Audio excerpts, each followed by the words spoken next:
Welcome back. Welcome back. As you can tell, I am still at home. But yes, I'm yet to travel, which will be coming in a few weeks. I'll just keep you updated and I will tell you where I'm going. But for now, I want us to talk about something today.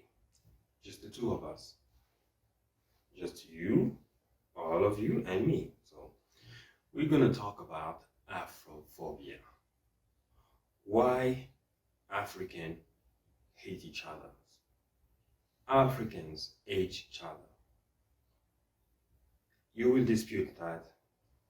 You will confront that. But you will not change the fact that what I am saying here is the honest truth. So in the interest of remaining neutral and avoiding conflict, I will not name countries, but I will tell you exactly why we hate each other.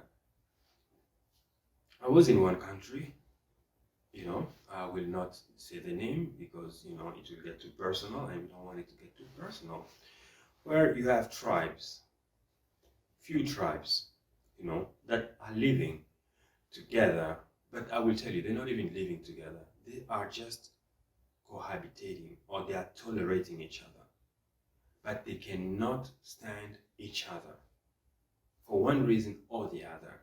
That is the fact. Those are tribes within one country. They don't even get along. They don't get along to the extent that, me being a foreigner, of course, you're a bit like a little fly on the wall. So you get to hear what everybody says about everybody, and it's not pleasant at all. I was with one tribe, one people, and then I heard what they were saying about the others. It was shocking. And then you guys are sharing the same country. How do you want to prosper as a country if you do not like these ones based on, your prejudice or your preconceived notions of who they are, even if some of these things are true? But the point is that when you are in the same ship, you do not dig a hole. You don't. Now, that's one tribe saying it. And then when you go to the other tribe, they tell you something else. About these ones.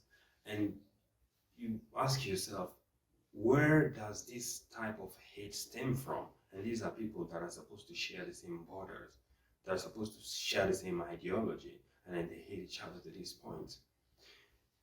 But, sometimes they say you're often too close to a problem to see it or to see the way out, because as each and every of these tribes, where, because I spent time with most of them, as they tell you things about the others, I see their point. But I understand what they're saying, but it is not the way to go about it. But also when you look at it from the other tribe's perspective, you tend to see, and then it balances out, and you also understand what they're saying. But the point is, what you're telling me, what they're telling me, and what they are telling me, they're all true. But if it is so, why don't you sit and work it out together? Because you all have a point and you all are also mistaken, So that is one thing, and that is it just happening into one country. Imagine a single country, people hating each other like that. How can you expect the whole continent to get along if one country already have several tribes that are warring silently against each other? That's a problem. We hate each other. I'll tell you why later on. But again, now let's go to countries. When you move from one country to the other, you see some things. Some countries are doing better than others, and then it attracts obviously an influx of migrants from there to there, and then coming to see greener pasture. And that also causes conflict, which it shouldn't be, because it makes sense that, if you lack at your house and it's not your fault, and then you're coming at mine, there is abundance, we can always see how you can add value to me, and then I can share my resources with you. But it's not really like that. It's more of like, I am doing better, I don't need you here, pack up and leave. Now, we expect the world to have sympathy or to understand us or to see us for who we really are, but we hate each other so deep that we can't even stand the success or something of this, the success or the progress of somebody that does not belong to us. This again goes so far, there is a country, again, I will not name it because I've chosen not to go too personal. There is a big tribe, that has given birth to three countries that speak two different languages, but of course, there's a variation between the other ones there, but it's three different countries.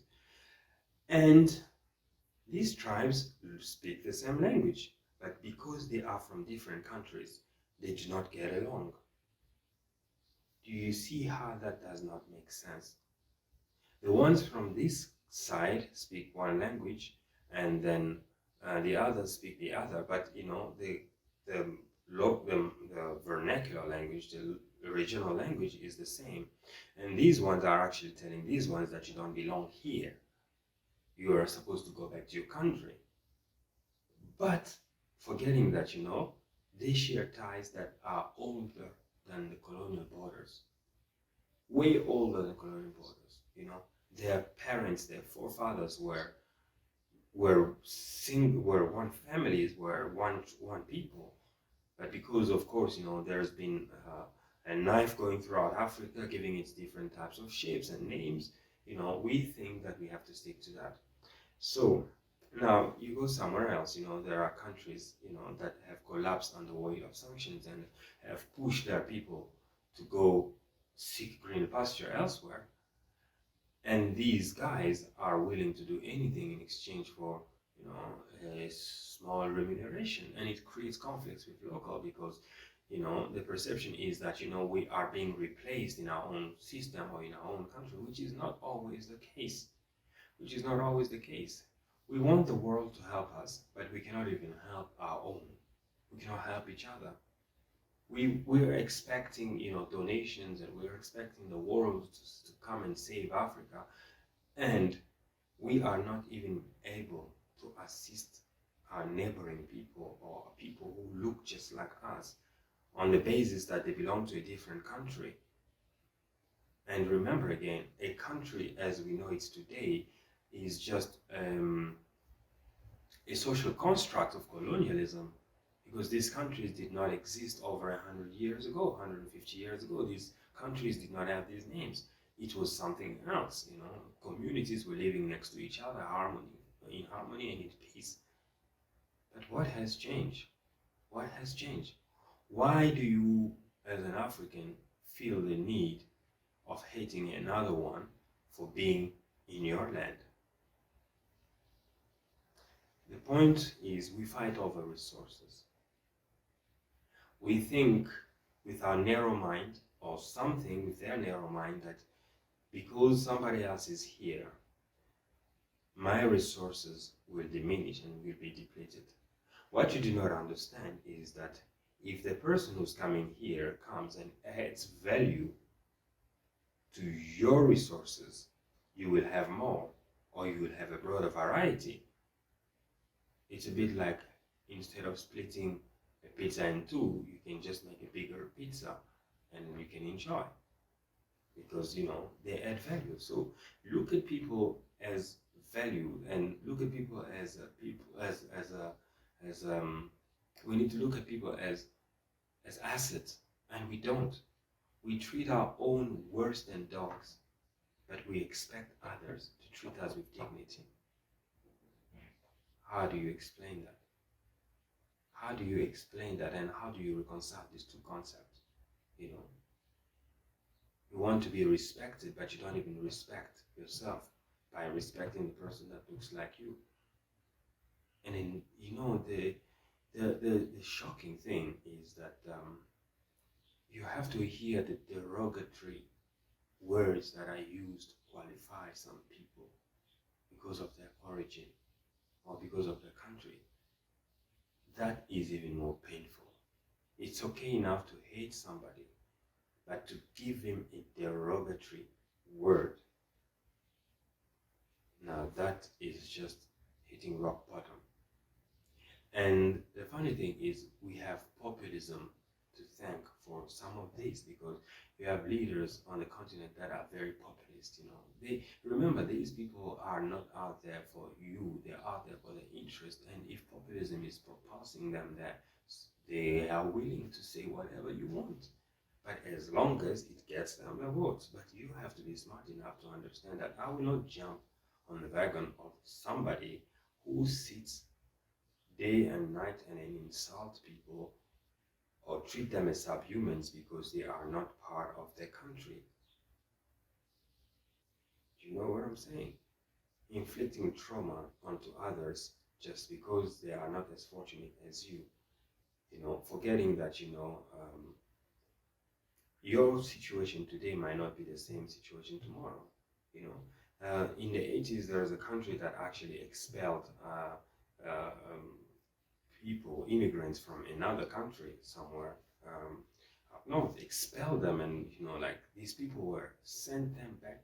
They were sent back to their countries without things. They were in trucks. They went with nothing. And then today, you have now folks from that country, the country that expelled. Their very same citizens are now working in the country that they sent those immigrants to, the country that belonged to the immigrants that were expelled. So, there is no logic. There is really no logic in what we are doing as a continent. We preach solidarity. Our leaders preach unity. We preach such interesting concept, but in the end, we are empty. We have empty souls. We are empty vessels, and we expect from others. We are not even able to take care of ourselves or to take care of those who are in lack. I know I don't want to vent, or I don't want to make this video too personal, but I will tell you the problem of Africa is Africans. That's the problem of Africa. Forget about, external forces. Those are tertiary. The point is us. What do we do with each other? When you are so willing to serve some external force that you take arms against another country, invade, butcher, and do as you will in exchange for donations, and then handing over minerals, how do you expect the continent to grow? How do you expect the continent to grow when you are the architect of instability? And instability does not necessarily mean war. Instability means not helping countries that are of interest to you, in a sense. It's a neighboring country to yours, and then it's swamped by terrorism, and then you're okay sitting on yours and says that's their problem, they need to deal with it, and their people have to go back there, not understanding that what they are facing can actually grow and enter into yours and make it even worse. That is it. So we preach unity, we preach love, we preach this and that, but we have none of that. We are deprived of morality to the core.